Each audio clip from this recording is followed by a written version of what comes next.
नमस्कार सभी को। स्टोरीज विद मैसेजेस के सेकंड पार्ट में आपका स्वागत है। तो हमने इलेक्शंस कवर कर लिए, इलेक्शंस हो गए इंडिया में। अब it's time for the result या फिर consequences. So Congress dominance in the first 3 general elections. ऐसा क्यों है कि डोमिनेट किया कांग्रेस ने, क्या रीजंस रहे होंगे? और ऐसा नहीं है कि Congress was the only one party. African national movement से जो इंस्पायर्ड होकर अफ्रीकन पार्टी बनी है, जो अपार्थेड को जिसके अगेंस्ट में वो लोग काम कर रहे थे, उनको भी डोमिनेंस में रहे हैं। नेल्सन मंडेला, मैं ऐसे हिंट दे रहा हूँ, बाकी तो इम्पोर्टेंट नहीं है। ठीक है, तो इसमें क्वेश्चन क्या पूछता है? एक और सीबीएसई का फेवरेट टाइप का question, why Congress won first 3 general elections? क्यों? रीजन देख लेते हैं। The Congress party had inherited the legacy of national movement. Inherited मिला है, legacy विरासत में national movement, क्योंकि जब national movement के लिए लोगों को इंस्पायर्ड किया गया तो यही लीडर्स थे जो कांग्रेस पार्टी में थे, जो बेसिकली एक पार्टी थी, उसका इनको बेनिफिट मिला। दूसरा, it was the only party then to have an organization spread all over the country. जैसा कि हमने बहुत बार सेशंस पढ़े हैं, कांग्रेस के मीटिंग्स हुआ करती थी, उसमें तो ऑल ओवर इंडिया वो लोग कवर करते थे ताकि हर तबके को कांग्रेस से जोड़ा जा सके नेशनल मूवमेंट के लिए। Jawaharlal Nehru was the party had most popular and charismatic leader. बहुत ही होनहार और चमत्कारी पर्सनालिटी थी भाई साहब जवाहरलाल नेहरू की। तो एक और इनको बेनिफिट मिला, ऑडिटर भी बहुत अच्छे थे और नॉलेज तो थी। He led the campaign party over 364। ये रिजल्ट आया कि 489 सीट्स लोकसभा की आउट ऑफ ये बेसिकली 364 पे कांग्रेस के सीट कन्फर्म हुई आउट ऑफ 489। ठीक है, इन लोकसभा। मैंने राज्यसभा नहीं लिखा है क्योंकि राज्यसभा का स्टैब्लिशमेंट 51 के बाद हुआ है। ठीक है, तो लोकसभा वाज देयर और स्टेट इलेक्शंस भी यही कराएंगे। इसको एक और पॉइंट लिख सकते हैं, break of advantage. There was no other party, तो ब्रेक ऑफ एडवांटेज मिला कांग्रेस को। ये एक और पॉइंट हो सकता है अगर 6 पॉइंट के आंसर ये पूछता है। वैसे आज तक सिर्फ और सिर्फ 3 या 5 मार्क्स का ही पूछा गया है। ठीक है, बट बिना इसके पेपर शायद ही तैयार होता है। ये जो नाम है जवाहरलाल नेहरू, प्रेजेंट टाइम में कुछ लोगों के लिए दुश्मन होंगे, कुछ लोगों के लिए प्रॉब्लमेटिक फिगर होगा, बट मेरा सिर्फ एक ही निवेदन है कि किसी के बारे में राय बनाने से पहले उसे पढ़ ले। ऑथेंटिक सोर्सेज बहुत सारे होते हैं, ऐसा नहीं है कि कोई बायस लिखेगा तो क्या कहते हैं बैलेंस चीज़ें नहीं मिलेंगी, सारी चीज़ें अवेलेबल है। तो इसलिए रिक्वेस्ट है मेरी कि जब भी लाइफ में टाइम मिले, अभी तो शायद ना मिले, और अगर मिलता भी है, फिर इंटरेस्टेड इन रीडिंग, तो एक बुक है, ये आ रहा है। ठीक है, टाइम मिले तो उसे पढ़ें तो पता चलेगा कि थे कौन ये भाई साहब। अपनी जेब में बुक लिख रहा है, हम अपने घर में ही एक तरीके से सोशल मीडिया सोकॉल्ड से पूरी तरीके से प्रेजेंट है। तो इनको पढ़ें, उसके बाद आपको समझ में आएगा कि फॉरेन पॉलिसी क्या थी, नाम क्यों फॉर्मेशन हुआ, क्या सर्कमस्टांसेस की वजह से कौन से स्टेप्स लिए गए। नेक्स्ट जब मेरा आएगा केरला वाला, तो आप थोड़ा सा नेगेटिव फिगर जरूर देखेंगे कांग्रेस डोमिनेंस का, बट शायद उसके भी रीजंस रहे होंगे, और गलत थे तो गलत को गलत कहने में कोई प्रॉब्लम नहीं। ठीक है, तो पढ़ लेना उनके बारे में, तब किसी के बारे में कमेंट करो जानने के बाद। और बिना पढ़े, बिना किताबों के पास जाए, समझे, शायद ही कोई डेवलपमेंट हो, शायद, क्योंकि अब वो दौर आ रहा है कि हमें वापस से किताबों की तरफ पढ़ना पड़ेगा। It's not about text book, it's about more than the text book. अब 1 मार्कर देख लेते हैं कुछ। सिर्फ कांग्रेस जीती नहीं, the communist party of India got the second position, 16 seats मिली थी। तो ये 1 मार्कर में पूछ सकता है। ठीक है, और एक्सेप्ट केरला, आज का ये केरला है, मद्रास और उड़ीसा में भी इनके थोड़े से वोट्स कम थे, बट डोमिनेंस था। अब तुम जो मैप देखोगे जो पेज नंबर 31 पे मेंशन है, उसमें जब आप देखेंगे तो शायद क्वेश्चन ना उठे दिमाग में, क्योंकि आप क्यूरोसिटी आपके मर चुकी है। जिंदा करो, इसलिए बोल रहा हूँ मैं कि किताब पढ़ना जरूरी है। पूरे मैप में जम्मू कश्मीर को एक मिनट साइड करते हैं, येलो वो एक तरीके से कांग्रेस का डोमिनेंस शो किया गया है, बस केरला छोड़ के। तब का केरला जो है मलाबार, कोचिन और त्रावणकोर से मिलके बनता था केरला, जो कि हमने स्टेट रिकॉग्निशन कमीशन में पढ़ा है टर्म 1 में। याद नहीं है, कोई बात नहीं। इन तीनों को मिला के आज का केरला फॉर्म होता है। अब मेरा क्वेश्चन ये है कि दिमाग में जो उठना चाहिए कि ऐसा क्यों कि सिर्फ केरला में ही कम्युनिस्ट पार्टी ऑफ इंडिया का डोमिनेंस था।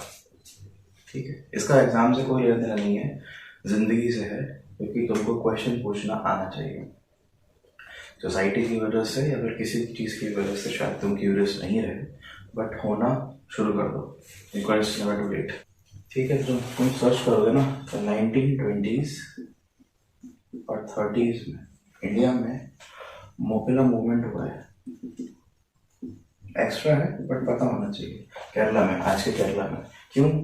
पीजेंट्स का मूवमेंट था, और पीजेंट्स हमेशा तभी मूवमेंट करते हैं या तो फिर टैक्सेस बढ़ा दिए गए हों या फिर उनके अगेंस्ट कोई काम हो रहा हो। तो मोपिला मूवमेंट तो ये बहुत इंपॉर्टेंट मूवमेंट है, बट 12th में इसको एक्सप्लेन नहीं कर रहा हूँ ना। आगे फर्दर जब वीडियोस बनेंगे किसी और टॉपिक के लिए आई एक्सप्लेन। तो 1920s और 30s में मोपिला मूवमेंट स्टार्ट हुआ।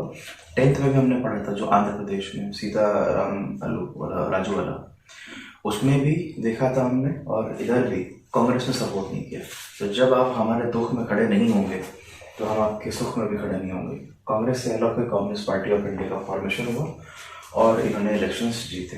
ठीक है, जो लाइफ हो चाहे फिर एग्जाम, अगर आप किसी का सपोर्ट नहीं करते हैं तो don't expect. Next topic, how the victory of Congress was artificially boosted by our electoral system, या फिर यू एग्री विद इट और नॉट, यस और नो टाइप का कुछ आता है। बैकग्राउंड देख लेते हैं, आंसर तो यही है बट देख लेते हैं पूरा। Congress won 3 out of every 4 seats but did not get even the half of the votes. Why? In 1952, Congress obtained 40% of total votes and managed to win 74% of seats. ठीक है, why? Socialist Party got more than 10% of votes all over the country. अब ये जो सबके आगे Y लिखा हुआ है उसका एक आंसर है, because of first pass the post system. इसको FPTP भी कहते हैं, जो कि इंडियन ने अडॉप्ट किया है, हमारे कॉन्स्टिट्यूशन ने अडॉप्ट किया है। वर्क फॉर द कांग्रेस, ठीक, ये इनके काम में आ गई थी। कैसे? तो छोटा सा ग्लिम्स दे रहा हूँ, तुम भूल गए होगे, क्लास 11 में था FPTP वर्सेस PR, बट कोई बात नहीं। बेसिक सा रूल इतना है कि सपोज ABCD, ठीक है, किसी एक कॉन्स्टिट्यूएंसी से 4 अलग अलग लोग अपना कैंडिडेट खड़े हुए हैं। ठीक है, D वाला इंडिपेंडेंट हो सकता है, ये किसी 3 पार्टी से होंगी, कोई बड़ी पार्टी से हो सकते हैं, तो जीतेगा तो कोई एक। तो मान लिया यहाँ पे 100 वोट पड़े, ठीक, A गॉट 43 वोट्स, डन। ठीक, B को मान लेते हैं 20 मिले, C को मान लेते हैं 18 वोट्स मिले, ठीक है, और D को मान लेते हैं 9 वोट्स मिले। हम देख सकते हैं कि इन सबको अगर ऐड करेंगे ना तो इनसे ज़्यादा वोट्स हो जाएंगे, बट इट हार्डली मैटर्स, क्योंकि जिसका पहला first pass the post system, सबसे पहले जिसके सबसे ज़्यादा वोट आ गए, इवन हाफ भी नहीं आए, अगर देखा जाए तो 100 का हाफ भी नहीं वोट है, उससे मैटर नहीं है। A उस कॉन्स्टिट्यूएंसी से जीता घोषित कर दिया जाएगा। Topic, communist victory of Kerala, काफी इंपॉर्टेंट है, क्योंकि एक बड़ी जीत में कोई अगर कहीं पे हार रहा है तो वो ऑब्वियसली बात है, इंपॉर्टेंट टॉपिक है। देख लेते हैं, डायरेक्ट क्वेश्चन से पॉइंट यही लिख देना। 1957 मार्च में Congress had bitter taste in Kerala, communist party 160 out of 126, जिसमें 5 इंडिपेंडेंट्स भी थे, जिनको जिसे निर्दलीय कह सकते हैं। उनके साथ इन्होंने कॉलिजन कर लिया था ताकि कोई स्कोप ना बचे कांग्रेस को जीतने का। और जख्म वही मोपिला मूवमेंट। गवर्नर इनवाइटेड EMS नामबुडिल पट टू फॉर्म गवर्नमेंट। एक एक्सेंट केरला वाला, तो इसे थोड़ा सा अगर गलत प्रोनाउंस किया हो तो sorry. First time in the world communist party government had came to power through democratic election. तो जब आप पार्ट 1 में जाएंगे तो हमने डिस्कस किया था कि क्यों हमारे यहाँ पे लोगों ने, इंटेलेक्चुअल्स जो लीडर्स थे, उन्होंने डेमोक्रेसी को ऑप्ट किया था। एट फर्स्ट बाकी लोगों ने नहीं किया था बिकॉज ऑफ दिस। मैंने बोला था ना, बातचीत से हर चीज़ सॉल्व हो जाती है। तो इंडिया एक पहला ऐसा नेशन बना जहाँ पे कम्युनिस्ट पार्टी गवर्नमेंट फॉर्म हुई थी। इसके पहले गवर्नमेंट के फॉर्म में कम्युनिस्ट पार्टी को किसी ने शायद ही वेलकम किया हो, ठीक है। तो democracy give you the scope for everything. On losing Congress begin liberation struggle. क्यों कांग्रेस को लगा कि गलत है। यहाँ हम कह सकते हैं नेहरू का नेगेटिव रोल, बट हमें अभी नहीं पता कि क्यों ऐसे स्टेप्स लिए गए होंगे। और that movement CPI came to power on the promise of radical and progressive policy measures. Progressive policy measures अगर तुमको पता करना है तो हमने डिसेंट्रलाइज्ड प्लानिंग पढ़ा था टर्म 1 में, जहाँ पे ये बहुत सारी चीज़ें मेंशन है कि मोर्टेलिटी रेट को उन्होंने कम किया, एजुकेशन पे ध्यान दिया, लिटरेसी रेट बहुत बढ़ गई थी, ठीक है। बट सेंटर को मौका मिला, Congress at centre imposed article 356। ये इमरजेंसी के आर्टिकल्स है, या तो स्टेट में डिस्टर्बेंस हो, या फाइनेंशियल डिस्टर्बेंस हो, या फिर फॉरेन से अटैक हो, तो government has right to impose emergency. तो 1 मार्कर पूछ सकता है, यहाँ से निकला है 1 मार्कर। फर्स्ट इंस्टेंस, पहला एग्जाम्पल इंडिया में जहाँ पे मिसयूज हुआ कॉन्स्टिट्यूशनल इमरजेंसी पावर्स का, क्या रहा, और वापस इलेक्शंस हुए। और फिर तो ये दूसरा दुख था, दूसरा जख्म था जो कांग्रेस ने दिया। इंडिया को छोड़कर बाकी जितनी भी जगह डेमोक्रेसी, जैसे हमने वो लाइन डिस्कस करी थी कि इंश्योर करते हैं कोई भी रीजन जो नॉन डेमोक्रेटिक होता है तो वो डेमोक्रेसी शायद ही ला पाए, ठीक है। तो देख लेते हैं। Except India, rule of one party ensured by compromising democracy. Bharat को छोड़ के जहाँ पे भी 1 पार्टी डोमिनेंस हुआ है वहाँ पे डेमोक्रेसी कॉम्प्रोमाइज हुई है, ठीक है, चाहे वो कोई भी देश हो। अब मैंने होमवर्क किया था, जो मैंने बोला था कि 1 पार्टी डोमिनेंस इफेक्टिव कहाँ हम देखते हैं, तो उसके आंसर्स हैं China, Cuba, Syria, 1 party rule, no other party. Myanmar, Belarus, Egypt, effective 1 party है, but on what basis, on legal and military measures, ठीक। ये सब ने प्रॉमिसेस किए होंगे डेमोक्रेसी लाने के लिए, but few years ago Taiwan, south Korea, Mexico भी जो अंडर 1 पार्टी रूल में थे, वो उनको डेमोक्रेसी वहाँ पर स्टैब्लिश होते देखते हैं। साउथ कोरिया वो वाला नहीं है, ये प्रोग्रेसिव वाला है, ये पॉस्को प्लांट वाला है जो हमने पिछली बार पढ़ा था ओडिशा में। बट कोई बात नहीं, अगर आप भूल गए हो तो ये है 1 पार्टी डोमिनेंस कांग्रेस का।